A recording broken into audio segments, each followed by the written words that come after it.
नमस्कार मित्रों, जय श्री कृष्णा, राधे राधे। मित्रों, मैं गजानन शर्मा संस्कृत ऑनलाइन क्लासेज में आप सभी का हार्दिक अभिनंदन और स्वागत करता हूं। मित्रों, बात करें हमारे इस रीट के पाठ्यक्रम संस्कृत की, तो हम लोग जो बिंदु पढ़ रहे थे उस बिंदु की बात करें तो उस बिंदु में हम पढ़ रहे थे विसर्ग संधि। और विसर्ग संधि की बात करें तो विसर्ग संधि में हमने 3 सूत्र पढ़े थे जिनकी चर्चा करें। एक बार फिर से मैं रिपीट करता हूँ। उन सूत्रों की बात करें तो हमने पहला सूत्र पढ़ा था स से जो शुरू, स को क्या करता है, रू करता है, रू का रे होता है, ठीक है। उसके बाद हमने एक सूत्र पढ़ा खर अवसानी और विसर्जनीय। वो ये कहता है कि खर प्रत्यार और अवसान के परे होने पर आपके ने जो स का रू किया था, रू का रे किया था, उस रे का क्या करता है, विसर्ग करता है। तो अब हमारे रे का क्या हो जाता है, विसर्ग होता है। और आगे एक सूत्र है विसर्जनीय से, वह यह कहता है कि वह जो आपने अभी विसर्ग किया है और उसके आगे खर प्रत्यार के होने पर तो विसर्ग का वापस क्या हो जाता है, से हो जाता है। क्या हो जाता है भैया, से हो जाता है। हमने कुछ जो खर प्रत्यार के वर्ण पढ़े थे, उन वर्णों की बात करें तो हमने उन वर्णों में 10 वर्ण पढ़ लिए थे, यानी कैवर्ग, चैवर्ग, टैवर्ग, तैवर्ग और पैवर्ग। यानी पहले एक प्रत्येक वर्ग का 1 2 1 2 1 2, यानी यूँ समझिए 10 वर्णों की हमने उदाहरणों के बारे में चर्चा कर ली। अब हम जिसके बारे में चर्चा करने वाले हैं वो हमारे 3 वर्ण रह रहे हैं। और उन 3 वर्णों की बात करें तो कौन कौन से रह रहे हैं, स, श और श। ये 3 वर्ण रहते हैं। एक सूत्र है जिसकी हम बात करें तो सूत्र का नाम है वासरी। सूत्र का नाम क्या है, वासरी। देखिए एक सूत्र है और एक सूत्र की बात करें तो सूत्र का नाम क्या है भैया, वासरी। एक सूत्र है, सूत्र का नाम क्या है, वासरी। देखिए ये सूत्र ये कहता है कि वासरी सूत्र जो ये कहता है कि जो आपकी जो वर्ण है, यहाँ पे जो आप लोग काम कर रहे हैं सत्व का, तो वही है सूत्र ये कहता है विकल्प से क्या होता है, विकल्प से जो हम क्या करेंगे, स करेंगे। विसर्ग का विकल्प से क्या होता है, स होता है, विकल्प से होता है। तो यूँ समझिए जो हमारे पास में विसर्ग था और विसर्ग के आगे हमने खर प्रत्यार पढ़ा था, तो यहाँ देखो विसर्ग के आगे या स होने पर ये वाला स या ये वाला स होने पर विसर्ग के स्थान पर जो स होता है ना, अब यह स किससे हो रहा है, विकल्प से हो रहा है। किससे हो रहा है, विकल्प से होगा। और विकल्प के अभाव में विसर्ग ही रहेगा। यानी पक्ष में बात करें तो विसर्ग रहेगा और यदि विपक्ष में बात करें तो क्या बन जाएगा, स होगा। ठीक है। इसके साथ ये सूत्र यह कहता है कि यदि स के आगे एक बार देखना ये वाला स और बाद में कौन सा स आ जाए, ये वाला स आ जाए, तो ये वाला स की किस में बदल जाएगा, इसमें बदल जाएगा, क्योंकि स्तुत्व कार्य भी होगा। हमने जो पढ़ी थी ना संधि, स्तुत्व संधि, हमने वहाँ पढ़ा था कि स और तैवर्ग के स्थान पर तालव्य स और चवर्ग हो जाता है। तो बताओ स के स्थान पे कौन सा हो जाएगा, ये वाला स हो जाएगा। और यदि उसने कहा कि यदि इस स के आगे ये वाला स हो, कौन सा, मूर्धन्य स होता है, तो भी यह दंत्य स मूर्धन्य स में परिवर्तित हो जाता है, स्तुत्व कार्य हो जाता है। यहाँ पे कौन सा कार्य हो गया, स्तुत्व कार्य हो गया। और यहाँ पर कौन सा कार्य हो रहा है, स्तुत्व कार्य होता है। ठीक है। बात करें वासरी सूत्र की, तो वासरी सूत्र का मतलब ये होता है कि विसर्ग के आगे स के रहने पर विकल्प से विसर्ग के स्थान पर स होता है। विसर्ग के स्थान पर क्या होता है, स होता है। विसर्ग के आगे स के रहने पर विसर्ग के स्थान पर विकल्प से क्या होता है भैया, स होता है। ये काम किससे हो रहा है, विकल्प से होता है। ठीक है। विकल्प के अभाव में विसर्ग ही रहेगा। ठीक है। आगे ध्यान दे, विसर्ग के आगे स होने पर ये वाला स का मतलब स के आगे ये वाला स होने पर। तो अब यहाँ समझने का प्रयास करें। अब यहाँ देखिए स के परे रहने पर अगर इस स के आगे ये वाला स होता है, यानी तालव्य स के रहने पर, तो तालव्य स के रहने पर तो दंत्य स भी किस में बदल जाएगा, तालव्य स में। और मूर्धन्य स के परे में होने पर जो दंत्य स है वो भी किसमें बदल जाएगा, इसमें बदल जाएगा। किसमें बदल जाएगा, मूर्धन्य स में बदल जाएगा। इनके उदाहरणों की हम चर्चा करते हैं। ठीक है। उदाहरण की हम थोड़ी चर्चा करते हैं। देखिए जैसे एक शब्द लिखा है मैंने यहाँ, सर्पास सरती। शब्द दिख रहा है आप सबको, क्या लिखा हुआ भैया, सर्पास सरती। अब आपको जो रूपरेखा तो आपने पढ़ी ली थी, इसको कैसे बनाएंगे आप लोग, सर पर सरती, हो गया ना। अब बताओ इसके बाद में क्या बनेगा, सर्पः सरति। और सत्व हमने क्या कर दिया इसको, सर्पा सरति। ये वाला जो कार्य कर रहे हैं हम किससे कर रहे हैं भैया, विकल्प से कर रहे हैं। कौन सा कार्य, सर्पा सरति। और यह कौन सा कार्य हो रहा है, विकल्प के अभाव में हो रहा है।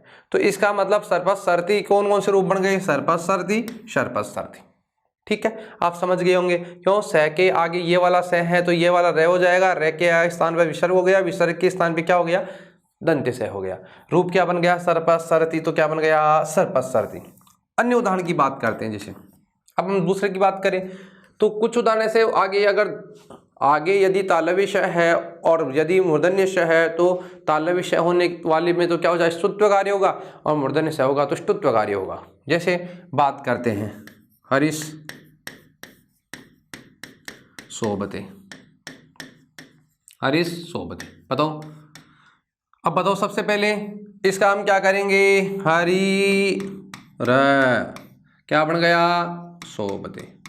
ठीक है, इधर देखिए हरी सोबते हो गया, फिर क्या बनेगा, हरी ही सोबते, और इधर क्या बन जाएगा, हरीश सोबते, हरीश सोबते हो गया। इसको मिला करके लिख सकते हैं। लेकिन यदि देखो अब हम यहाँ देखेंगे कि जब इस स के आगे ये वाला स होगा, यानी दंत्य स के आगे तालव्य स हो, तो दंत्य स भी किस में बदल जाएगा, तालव्य में बदल जाएगा। तो कौन सा कार्य हो गया, हरीश सोबते, हरीश सोबते। कौन सा कार्य कर दिया आपने इसमें, कार्य आपने कौन सा किया, कार्य की बात करी तो स्तुत्व कार्य होगा और इसका सिद्ध रूप बनेगा।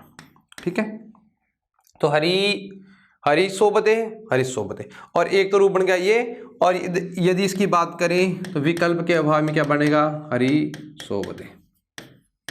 ठीक है, जैसे इसके दूसरे उदाहरण की हम चर्चा करें, जैसे हरीश सेते। जैसे एक शब्द लिखा मैंने, हरी ही धन सेते, डायरेक्ट बना दिया मैंने इसको यहाँ।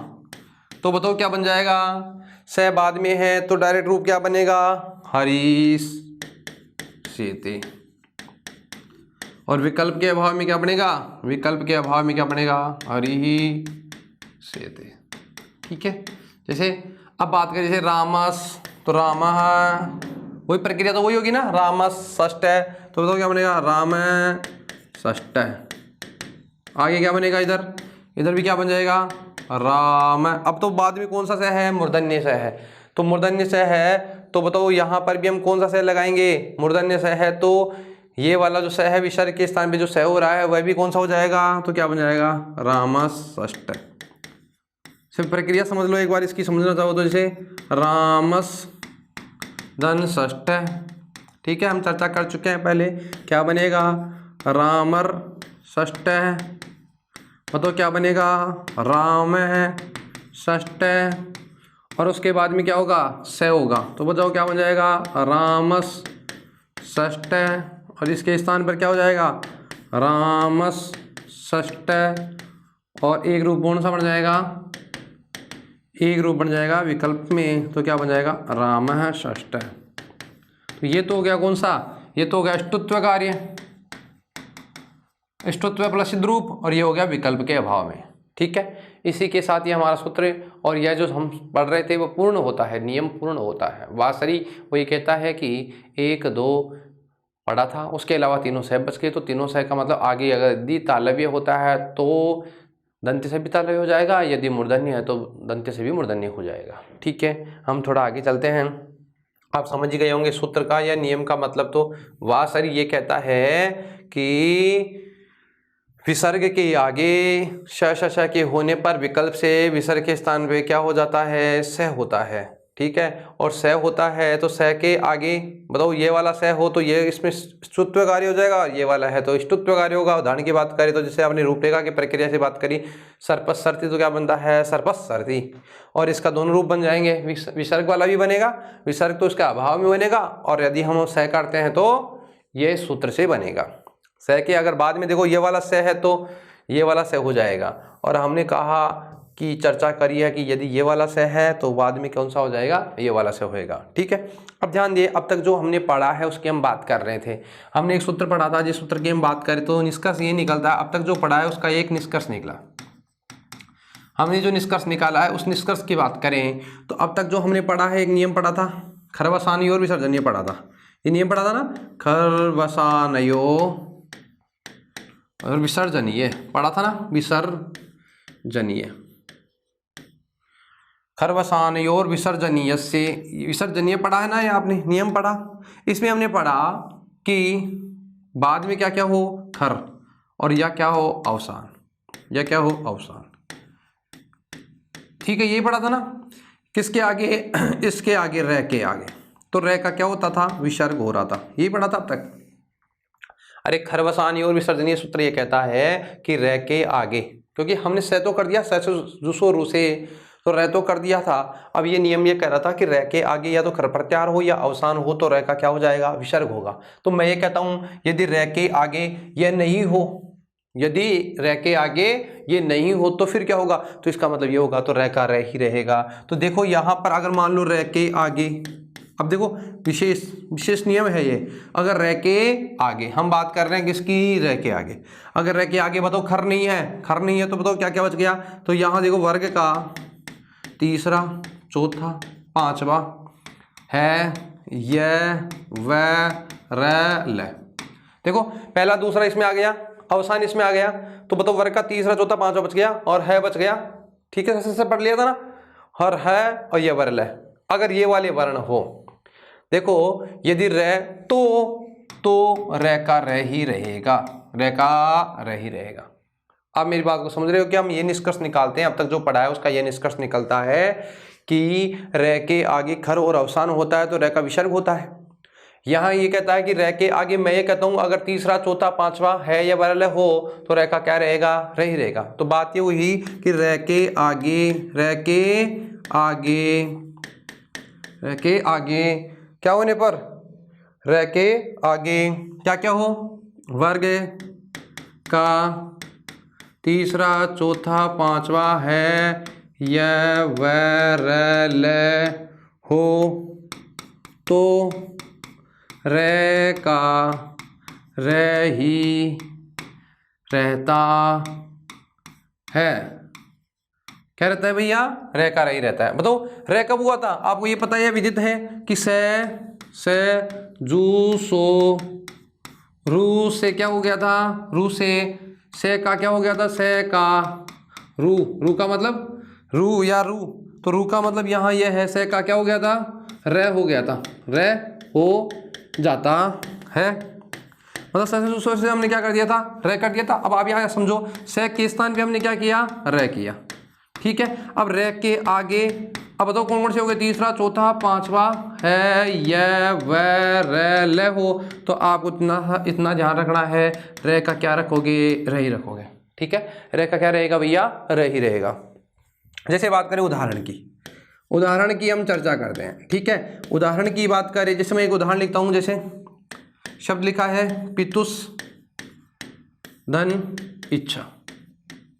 बताओ स के स्थान पे क्या होगा, रह होगा ना, तो बताओ शब्द क्या बनेगा, पीतु रे इच्छा हो गया।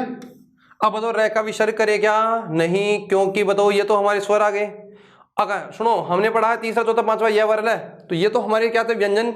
इसके अलावा जो भी बच गए थे, इसके अलावा क्या हो, जैसे मान लो स्वर हो, अरे 1 2 3 हमने खर प्रत्यार को छोड़ा है, तो खर का और अवसान को छोड़ा है, तो इसके अलावा जो भी वर्ण बच गए, तो जो भी वर्ण बच गए, कौन कौन से बच गए, तो स्वर बच गए पूरे, तीसरा, चौथा, पांचवा है वर्ण बच गया। तो जो भी हमारे वर्ण बचते हैं, वर्ण का मतलब स्वर हो या व्यंजन हो, खर के अलावा और अवसान के अलावा जो भी अगर वर्ण बचता है, तो हम लोग क्या करेंगे, उस रह का क्या रहेगा, रह ही रहेगा। तो रह ही रहेगा, तो बताओ क्या बनेगा, पी तू रे इच्छा। इसको मिला करके लिखेंगे तो हमारा शब्द कैसे बन जाएगा, पीतु पीतु ऋचा, पीतु ऋचा। समझ गए होंगे, इसमें तो कोई सामान्य बात है, क्योंकि हमने चर्चा करी है खर प्रत्यार का मतलब खर 1 2 और तीनों से, और उसके बाद अवसान हो तो रह का क्या हो जाता है, विसर्ग होता है। लेकिन इसके अलावा कोई भी वर्ण हो तो यूं समझिए, यानी बच गए कौन कौन से, स्वर वर्ण, और स्वर के अलावा तीसरा, चौथा, पांचवा है वर्ण है, तो भैया रह का क्या रहता है, रह ही रहता है। अब आगे चलते हैं, जैसे उदाहरणों की हम चर्चा करते हैं। जैसे वायुस, बताओ वाति, वायुस वाति, ठीक है, मातुस इच्छा, मातुस इच्छा। ठीक है, बात करें जैसे गुरुस भांति। सरस, जैसे सर्दियाँ आ गई ना, क्या अच्छा लगता है, सूर्य की धूप, सूर्यस भांति। ठीक है, तो कहने का मतलब ये हुआ, यहाँ पे आप देख रहे हो कि उनके अलावा जो भी हमारे वर्ण आ रहे हैं, तो यहाँ जो भी हमारे वर्ण आएंगे उन वर्णों को हम क्या करेंगे, उन वर्णों के जैसे क्या करेंगे, अब वहाँ कोई रहकर ही रहेगा, जैसे अवनीश,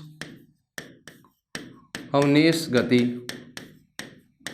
अवनेश गति। तो कहने का मतलब देखिए यहाँ जैसे विष्णुस आयाति, विष्णुस आयाति। ठीक है, हम अन्य उदाहरण की बात करें, जैसे बात करें गुरोस भाषणम, गुरोस भाषणम। तो बताओ तीसरे चौथा पांचवा या यह है या वरल, या क्या आ रहा है, यस्वर आ रहे हैं। तो बताओ अब हम लोग इसका क्या करेंगे, से उसका क्या करेंगे, रुत्व, क्या करेंगे, रुत्व कार्य होगा ना, रुत्व, तो रुत्व ही होगा और कोई कार्य नहीं होगा। तो रुत्व करेंगे तो बताओ स के स्थान पर क्या कर देंगे, रह कर देंगे, स के स्थान पर रह करेंगे, तो रह करेंगे, तो बताओ रह कर दूं यहाँ पे, तो वा यू रह और वाति, ऐसे हो गया ना। इसको मिला करके लिखेंगे, तो मिला करके लिखेंगे तो बताओ शब्द क्या बन जाएगा हमारा, इसको मैं मिला करके लिख दूं एक बार, तो क्या बन जाएगा, वायुर्वाति, वायुर्वाति। बताओ क्या बन जाएगा, मातु रह में ई की मात्रा, मातुर इच्छा, क्या बन गया, मातुर इच्छा। देखो शब्द क्या है, गुरुस्वाति, तो बताओ क्या बनेगा, गुरु, तो क्या बनेगा, गुरु भांति। ठीक है, जैसे सूर्य भांति, तो क्या बन जाएगा, सूर्य। ठीक है, अब भांति, सूर्य भांति। जैसे सूर्यो भांति, सूर्योस भांति, तो बताओ क्या बनेगा, सूर्योस भांति। जैसे सूर्य की गति, रवि की गति मान लो, एक शब्द लिखा है रवीस गति, रवीस गति। बताओ इसमें क्या बनेगा, इसका क्या बनेगा, अवनीश गति, तो बताओ क्या बन जाएगा, अवने, से के स्थान पे क्या कर दिया, रे, तो क्या बन गया, अवनेर गति। जैसे विष्णु आयाति, तो बताओ क्या बनेगा, विष्णु, से के स्थान पे रे, तो बताओ से के स्थान पे रे कर दिया, तो क्या बन गया, विष्णुर। अब आगे क्या देखो क्या है, से रे में आ की मात्रा ना, विष्णु रे आधा है, आ मिल गया रा, विष्णु रायाति। ठीक है, अब देखिए आगे क्या है, गुरोस भाषणम, तो क्या बनेगा, गुरोर भाषणम, गुरोर भाषणम। आगे देखिए शब्द क्या है, रवेश गति, तो बताओ क्या बनेगा, रवे, क्या बन जाएगा, रवे, गैप में र की मात्रा लगाएंगे, क्या बन जाएगा, रवीर गति। तो कहने का मतलब ये हुआ कि जो हमने पढ़ा था 1 2 स है, इसके स इसके अलावा जो भी वर्ण होते हैं स के आगे, और स के मतलब रह के आगे, तो रह का रह ही रहता है। और इसी के साथ हमारी जो संधि है जिसकी हम बात कर रहे थे, विसर्ग संधि, वो समाप्त होती है। वैसे समाप्त होती है, लेकिन बात करें कि परवर्ती आचार्यों ने, हमने पढ़ा था संधि जब प्रारंभ करे थे, हमने पढ़ा था संधि के 3 भेद होते हैं, 5 भेद होते हैं, अलग अलग भेद पढ़े थे हम लोगों ने।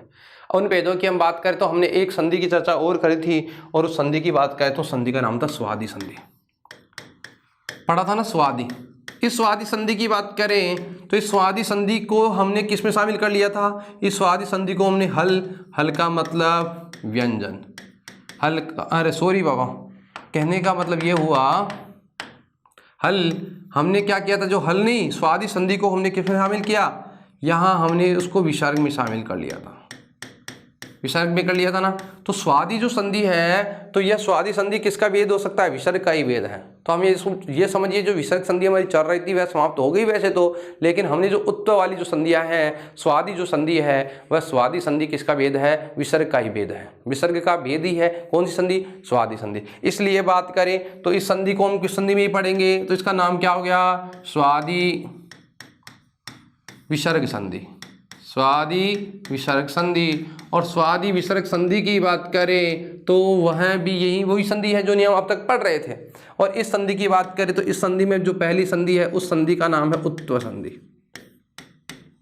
बहुत महत्वपूर्ण संधि है, इसको थोड़ा ध्यान से समझने का प्रयास करना।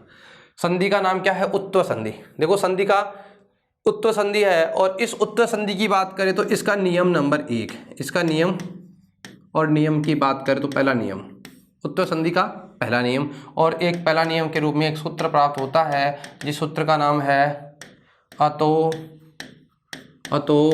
रो रे प्लूता प्लूताद प्लूते। अतो रो रे प्लूताद प्लूते। देखो सूत्र क्या है इसका? अतो रो रे प्लूताद प्लूते। इसका हमें एक सूत्र प्राप्त होता है जिसका मतलब ये होता है कि अतो रो रे प्लूताद प्लूते। देखिए सूत्र क्या कहता है?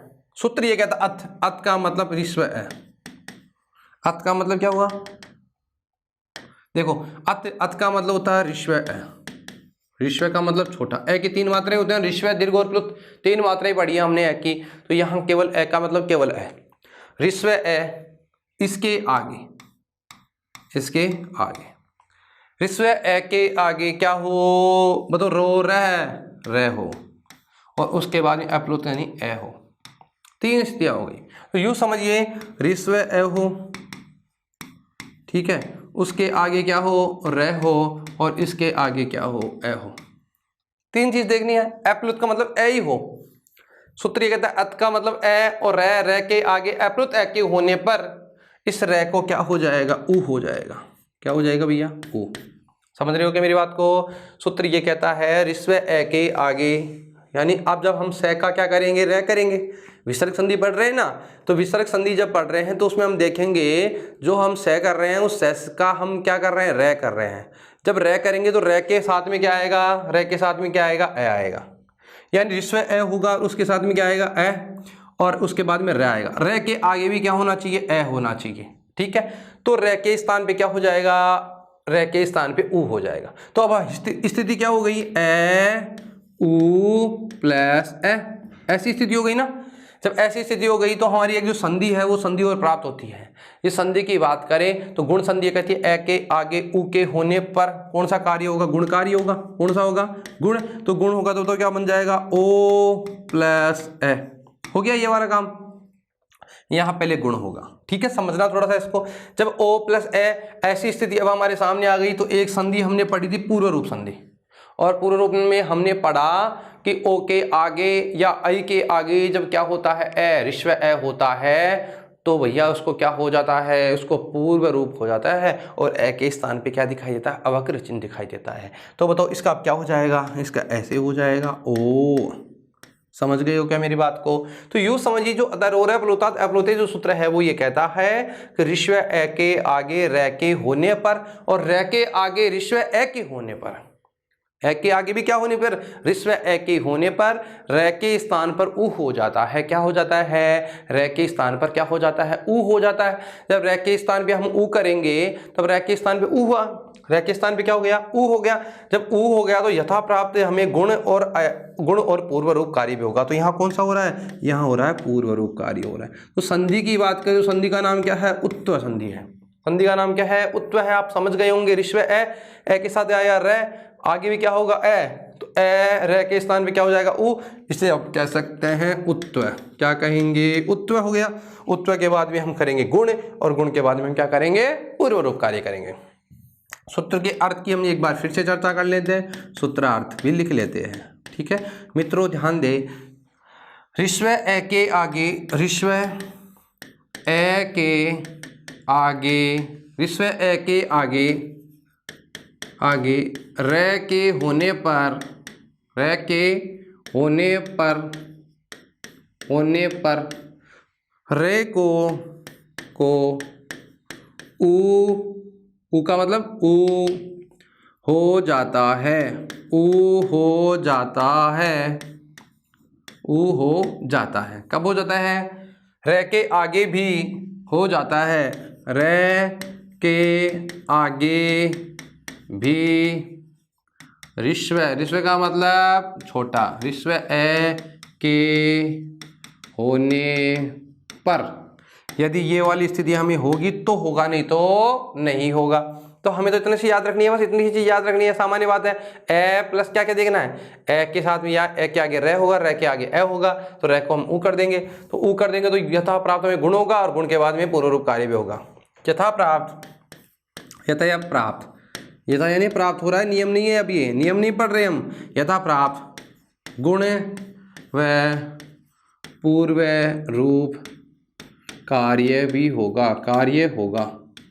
प्राप्त होगा तो होगा, नहीं तो नहीं होगा। तो यहाँ हो रहा है तो इसलिए करेंगे, नहीं तो नहीं करेंगे। ठीक है भैया, चलो मित्रों थोड़ा ध्यान दिया। अब हम चलते हैं इनके मूल रूप की ओर, जैसे मूल रूप की ओर। अब उदाहरणों की चर्चा करते हैं। किनकी बात कर रहे हैं हम, उदाहरण।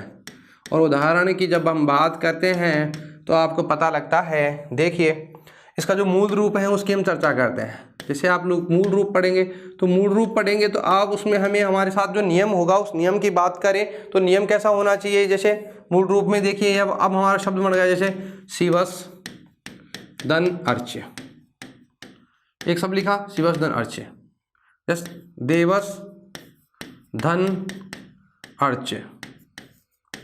से आप लोग पढ़ते हैं ना, कस धन अपि, ऐसा शब्द होना चाहिए। जो स है ना, यहाँ पर स से पहले भी ऋस्व ए दिखाई देना चाहिए। ठीक है, क्योंकि आगे जाकर के ऐसे तो है नहीं, इसको चेंज करेंगे हम, परिवर्तित करेंगे। जब परिवर्तित ही नहीं करेंगे तो भैया कुछ नहीं होगा ना। जैसे हम बात करें, जैसे देवस अर्चनीय, देवस धन अर्चनीय, अर्चनीय। बात करें जैसे कस धन अयम, कस धन अयम, जैसे सस प्लस अपवाद। तो यहां देखेंगे आप लोग तो आपको यहां पता लग रहा है इन सब में आप देखेंगे ए, इधर भी ए है और स से पहले भी क्या है, ए है। चलो कोई बात नहीं, हम मूल रूप पढ़ गए। अब संधि कर रहे हैं, कौन सी, रुत्व संधि। संधि का नाम क्या है भैया, रुत्व। तो रुत्व कार्य करेंगे ना, तो रुत्व कार्य करेंगे तो बताओ, इसको पहले समझ लेते हैं पूरे को, एक उदाहरण को। जब रुत्व कार्य करेंगे तो स के स्थान पे हम क्या करते हैं भैया, स के स्थान पे हम क्या करते हैं, रह करते हैं। तो बताओ क्या बन गया, देवर अर्च्य, देवर अर्च्य हो गया ना। बताओ रह के, अब हमारी जो उत्तर संधि प्राप्त हो रही है वो क्या कहती है, रह। देखो रह से पहले क्या होना चाहिए, ए। तो इधर देखो ए है, बाद में रह है, बाद में भी ए है कि स्थिति ये वाली है। तो इसका मतलब रह को हम क्या कर देंगे, इस रह को अब हम क्या कर सकते हैं, ऊ कर सकते हैं। तो बताओ ऊ कर देंगे तो हमारा शब्द क्या बन जाएगा, देव ऊ अर्च्य। ये वाली स्थिति हो गई ना। जब ये वाली स्थिति हो गई तो यहाँ पे हमें गुण कार्य प्राप्त हो रहा है, गुण संधि प्राप्त हो रही है, कहना क्यों, क्योंकि ए के आगे देखो क्या है, ऊ है, और उसके बाद में भी क्या है, ए है। तो यहाँ पे देखो गुण कौन सा कार्य हो रहा है, गुण। जब गुण हो रहा है तो बताओ क्या बन जाएगा, ओ। तो बताओ शब्द क्या बन गया हमारा, देवो प्लस अर्च्य। बताइए ए के आगे, अब देखो यहाँ पे भी संधि प्राप्त हो रही है, ए के आगे क्या होने पर, सॉरी ओ के आगे ए होने पर कौन सा कार्य हो रहा है, पूर्व रूप कार्य। तो पूर्व रूप ये तो हो गया कौन सा, गुण, गुण हो गया ना। अब यहाँ करेंगे पूर्व रूप, तो पूर्व रूप कार्य होगा।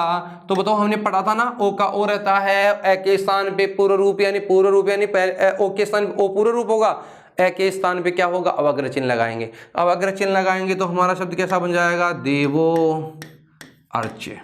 क्या बनेगा, देवो अर्च्य बनेगा कि नहीं बनेगा।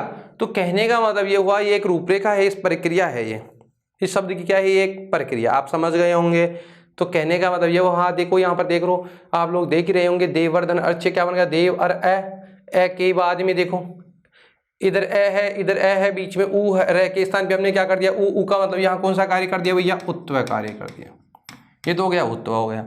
ये कौन सा हो गया, गुण कार्य हो गया। कौन सा हो गया, गुण कार्य। बताओ जैसे गुण कार्य किया और यहाँ पर हमारा मूल रूप या निषिद्ध रूप बन गया, जिसे हम कहते हैं पूर्व रूप से बनता है।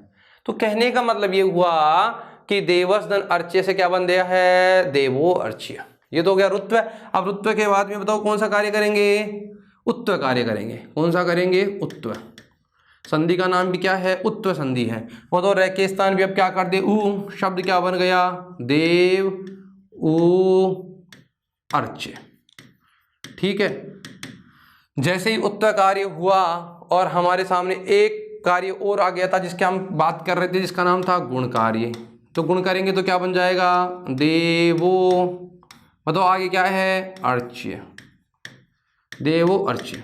बताओ गुण के साथ ही एक काम और प्राप्त हो रहा है जिसकी हम बात करें तो कौन सा हो रहा है, पूर्व रूप। और पूर्व रूप में आपको पढ़ाई है पहले, और रहेगा ए के स्थान पे अवग्रह लग जाएगा, शब्द क्या बन जाएगा, देवो अर्च्य। क्या बन गया, देवो अर्च्य। ठीक है, देवो अर्च्य। अब दूसरे उदाहरण की ओर चलते हैं। ठीक है, इन सबको मिटा देता हूं एक बार, यहां से आप लोग समझ ही गए होंगे। इन सबको मिटाते हैं।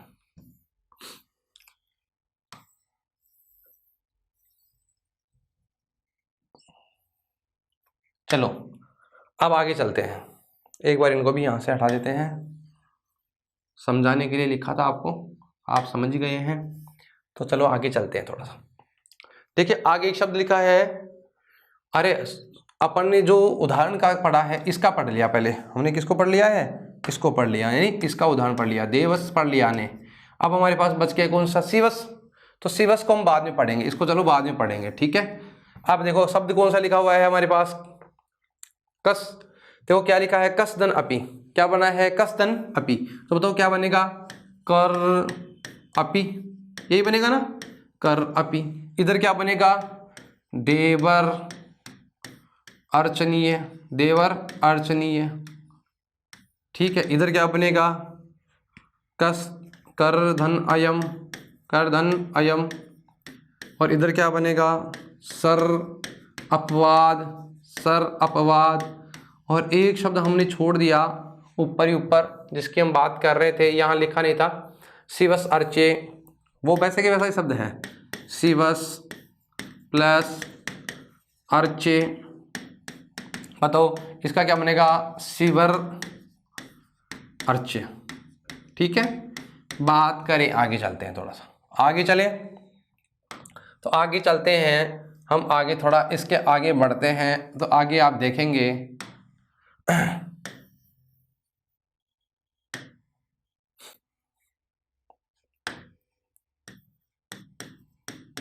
क्या बन गया, दिवस अर्च्य। ठीक है, यहां देखिए अब रुत्व हो गया था। अब हम पढ़ रहे हैं किसको, रुत्व के बाद में क्या था, रुत्व के बाद में क्या था भैया, रुत्व के बाद में हाँ उत्व है। तो उत्व कार्य करेंगे, उत्व करेंगे तो कर का बताओ क्या बन जाएगा, क उ अपि। ठीक है, बताओ इधर क्या बनेगा, देव उ अर्चनीय। ठीक है, इधर देखिए आगे क्या बनेगा, आगे शब्द है कर धन अयम। तो क्या बनेगा, क उ अयम। आगे देखिए क्या बनेगा, श उ अपवाद। ठीक है, आगे देखिए क्या शब्द लिखा है, देव सॉरी शिव, शिव उ अर्च्य। जैसे ही हमारे पास ये वाली स्थिति हुई और हमने कौन सा कार्य किया, उत्व के बाद में हम करेंगे गुण कार्य। कौन सा कार्य करेंगे, गुण। तो क्या बन जाएगा, कोपी। ठीक है, इधर क्या बन जाएगा, देवो। आगे क्या बनेगा, अर्चनीय, देवो अर्चनीय। देखिए इसके बाद में क्या बनेगा, को अयम। आगे देखो क्या बनेगा, सो अपवाद, सो अपवाद। इधर देखिए क्या बनेगा, शिवो, क्या बन जाएगा, शिवो अर्च्य। ऐसा कार्य हुआ। कौन सा कार्य कर दिया हम लोगों ने, गुण कार्य। जैसे ही गुण कार्य हुआ तो एक कार्य और होता है, कौन सा, पूर्व रूप। जब पूर्व रूप कार्य करेंगे तो बताओ क्या बन जाएगा, कोपी। क्या बन गया, कोपी। क्या बनेगा, देवो अर्चनीय, देवो, देवो अर्चनीय। ठीक है, आगे देखो क्या बन जाएगा, कोयम। क्या बन गया, कोयम। देखो आगे क्या बन जाएगा, सोपवाद है, सो अपवाद है। आगे देखो क्या बन जाएगा, शिवो अर्च्य। क्या बन गया, शिवो अर्च्य। तो इसी के साथ हमारा जो नियम था, आप उदाहरण तो समझ गए, उदाहरणों की कोई कमी नहीं है। अथाह संसार में अथाह उदाहरण मिलेंगे आपको। तो यहाँ देख रहे हैं कि आपको तो इतना ध्यान रखना है, जो नियम था हमारा, ए के आगे रे हो, रे के आगे ओ हो, ए हो तो रे का क्या हो जाता है, उ। यथा अपराध हम गुण और आदि कार्य भी करते हैं। एक नियम पूरा हो गया। इसी का दूसरा नियम, उत्तर संधि का नियम नंबर 2। नियम नंबर कौन सा है भैया? 2 है। और नियम नंबर 2 की बात करें तो इसका एक सूत्र है, जिस सूत्र की हम बात करें तो महत्वपूर्ण सूत्र है वह भी हसी-च। सूत्र कौन सा है? हसी-च। च यानी और, हसी यानी हस्फ होने पर भी। देखो अब हमने जो पढ़ा था, अब तक जो पढ़ा था उसमें हमने ये पढ़ा ए के साथ क्या आएगा? रे, और आगे क्या आएगा? रे। ये पढ़ा था ना पहले हमने। अब यहाँ पर देखो हसी चाहिए कहता है, हस ए नहीं, तो यहाँ क्या होना चाहिए? ए के साथ रे, और रे का मतलब आगे हस। हस का मतलब क्या होता है भैया? हस का मतलब होता है, यह तो पहले पढ़ चुके हैं, हमने पहले पढ़ लिया इसको। तो अब बताओ हस, हस का मतलब है या वरट लन या मंगणनम झभय गणदस जब गणदस, तो इसका मतलब यह हुआ वर्ग का तीसरा, चौथा, पांचवा। है से लेकर के है या वरट लन या मंगणनम झभय गणदस जब गणदस खा, जब गणदस, है ना? तो इसका मतलब जब गणदस, तो वर्ग का तीसरा, चौथा, पांचवा है या व र ल, ये वाले वर्ण हो तो भी भैया रे को क्या कर दो? रे को ऊ कर दो। देखो समझ गए मेरी बात को?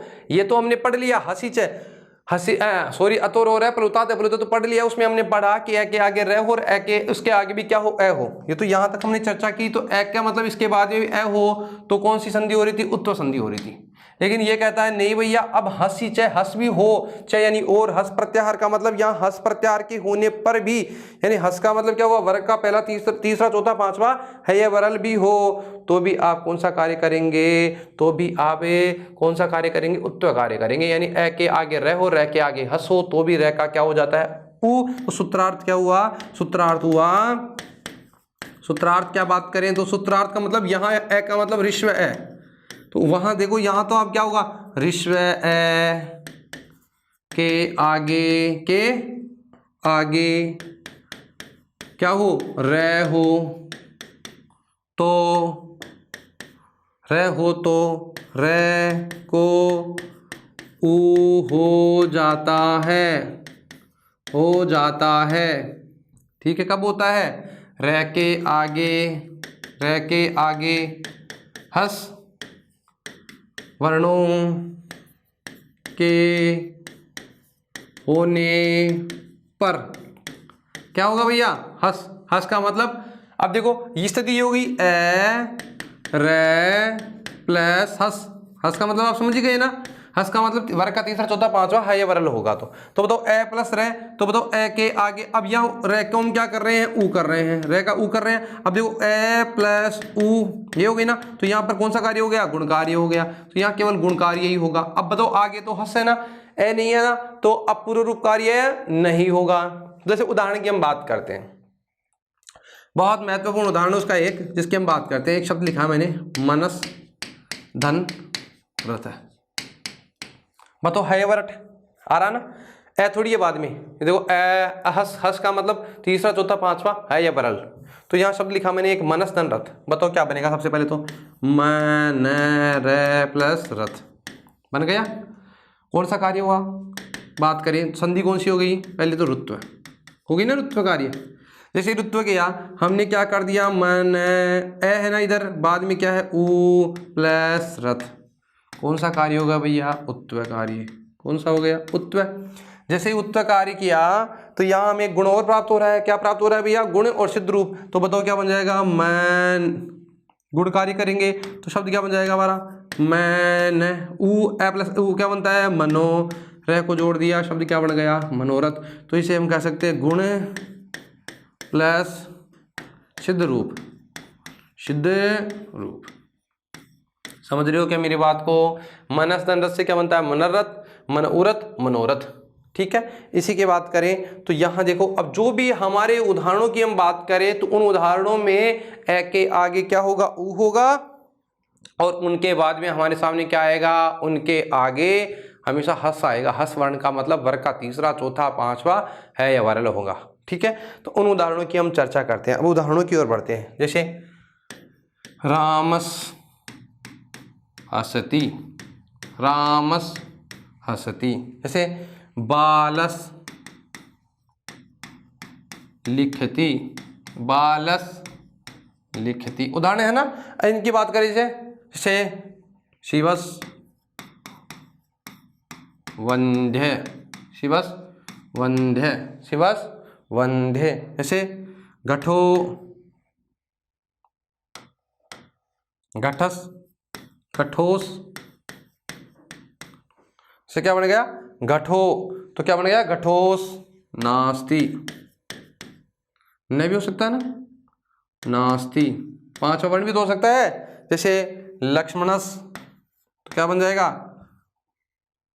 अरे यहां क्या लिखा है भाई, लक्ष्मणस, लक्ष्मणस मूर्छित, मूर्छित है, लक्ष्मणस मूर्छित है।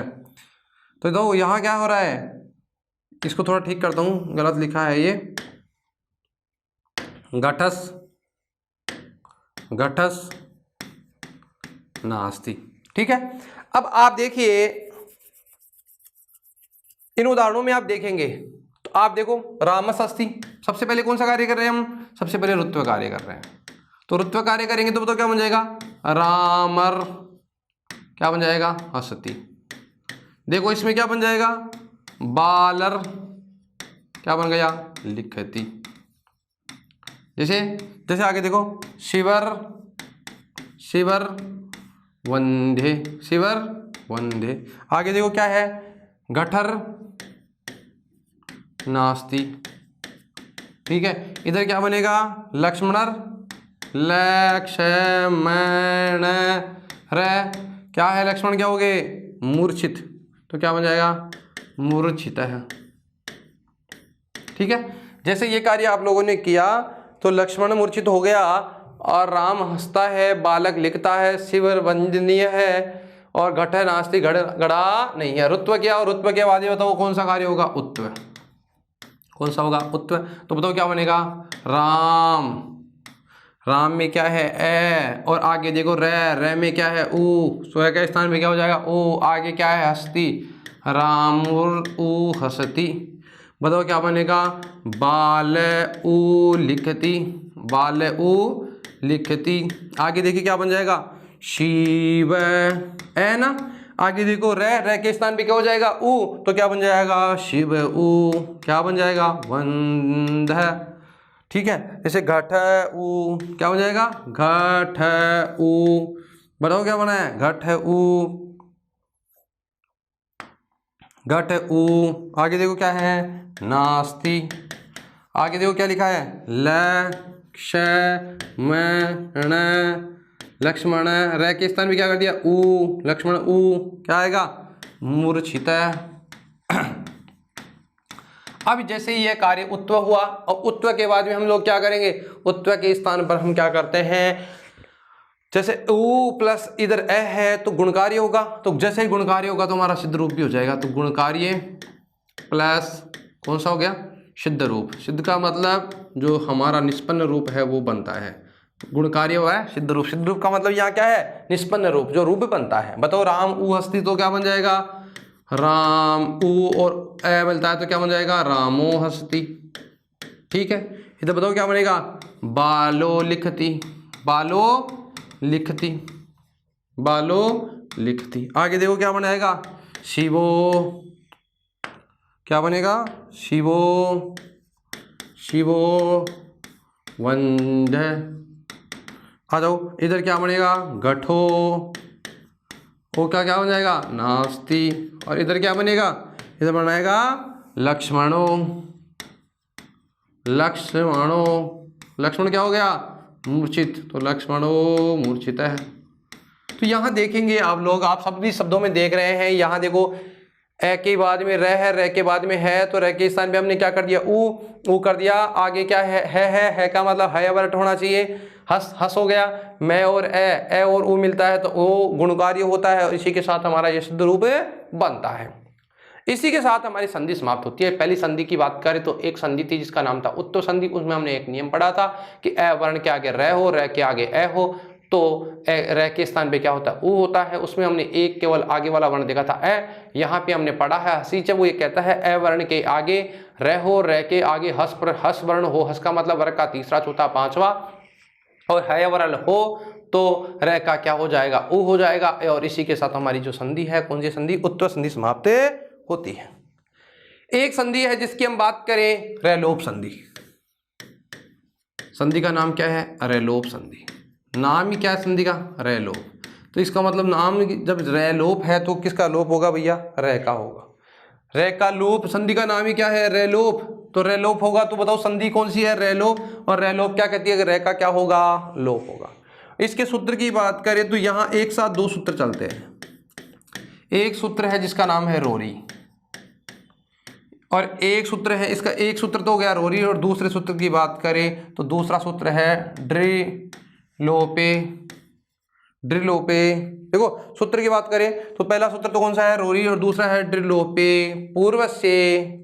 ड्रिलोपे पूर्वस्य दीर्घो दीर्घोण है। देखो सूत्र कितने हैं, दो है। पहला सूत्र है रोरी, रोल, संधि का नाम क्या है, रैलोप संधि। और सूत्र की बात करें तो सूत्र पहला तो कौन सा है, रोरी, रोरी, और दूसरा कौन सा है, ड्रिलोप है पूर्वस्य दीर्घोण है। देखो एक साथ दोनों प्राप्त हो रहे हैं। रोरी ये कहता है कि रे के बाद में क्या हो, रे हो। रोरी क्या कहता है, रे के बाद में क्या हो, रे हो। ड्रिलोपे पूर्वस्य दीर्घोण ये कहता है कि जो रे हो ना, उस रे से पहले क्या हो, अण।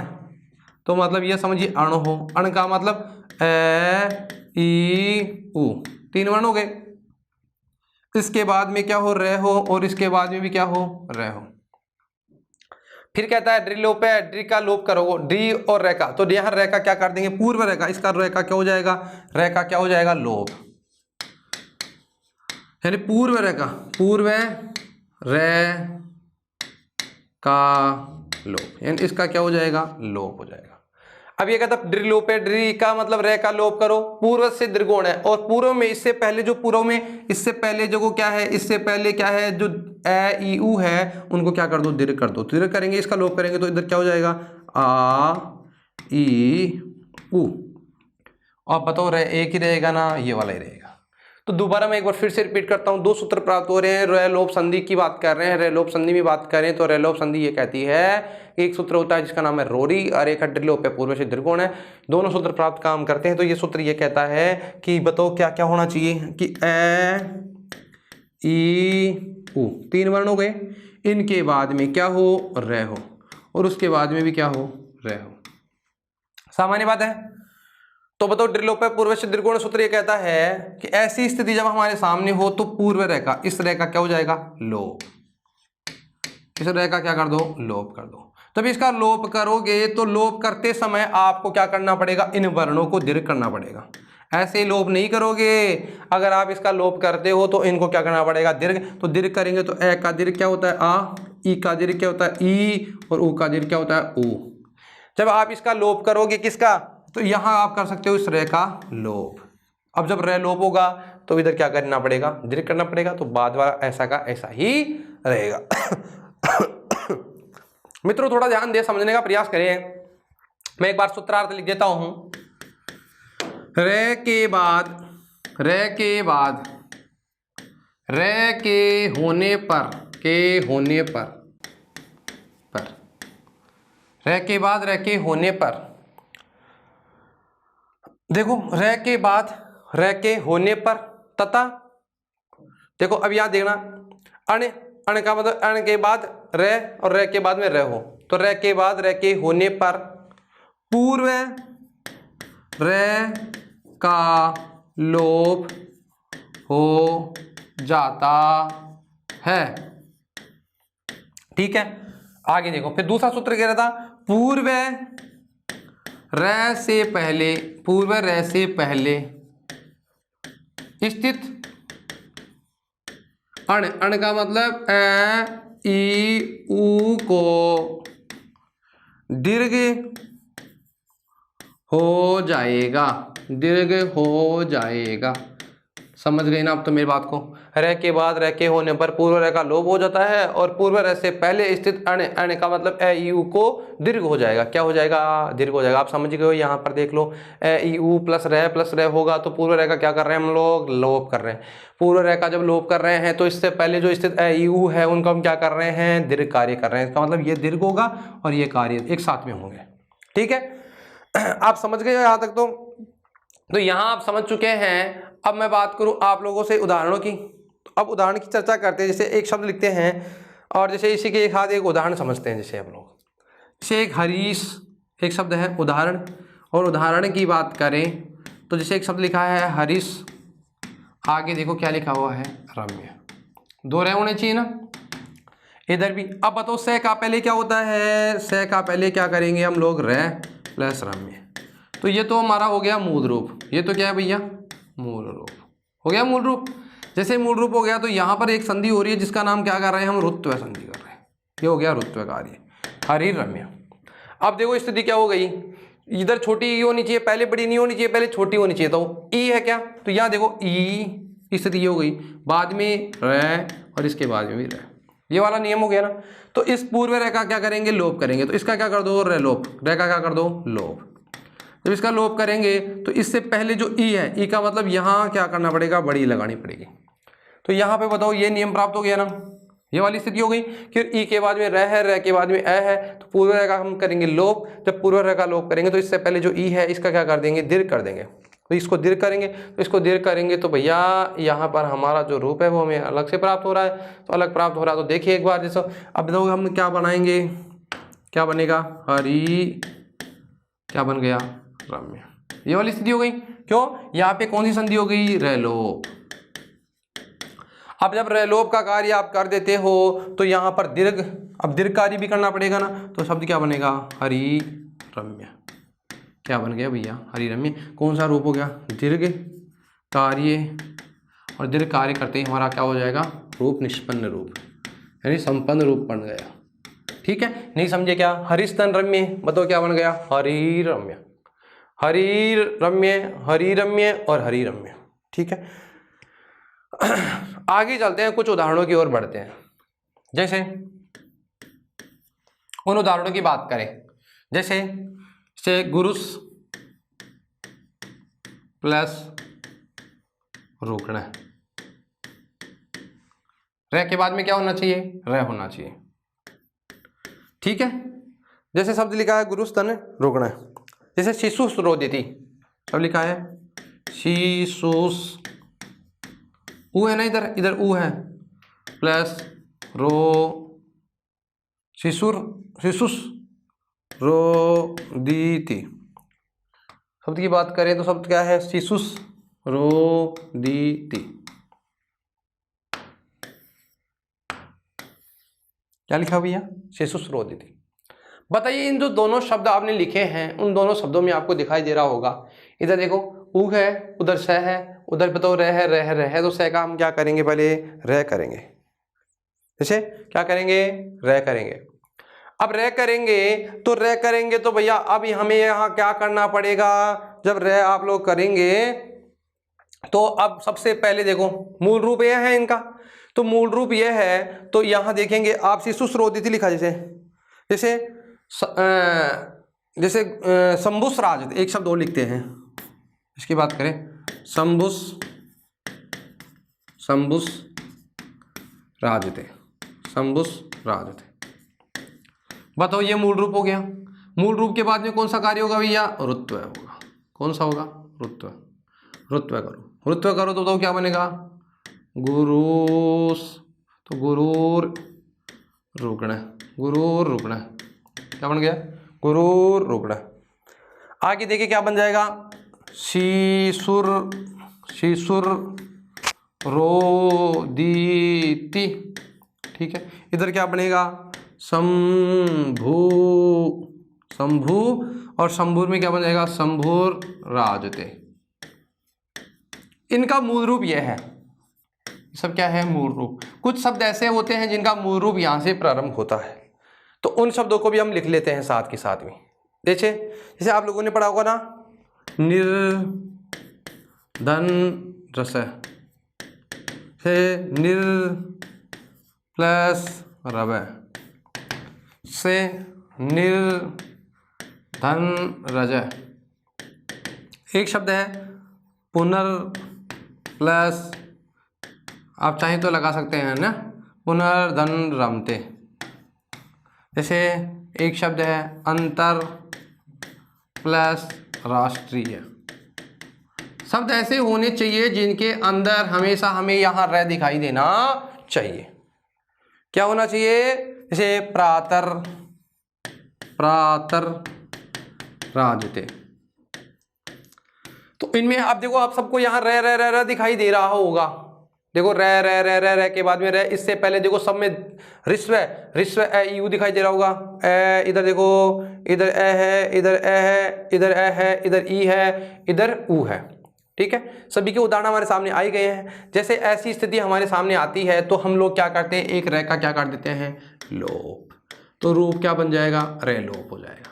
और जैसे रे लोप होगा फिर उसके बाद में हम कौन सा कार्य करेंगे, दीर्घ रूप का कार्य करेंगे और निष्पन्न रूप बनाएंगे। तो बताओ रे लोप करेंगे तो शब्द क्या बन जाएगा, गुरु रुकना है, बनेगा कि नहीं। रे का रूप कर दिया, यहाँ क्या बनेगा, शिशु, क्या बन जाएगा, रोदीति।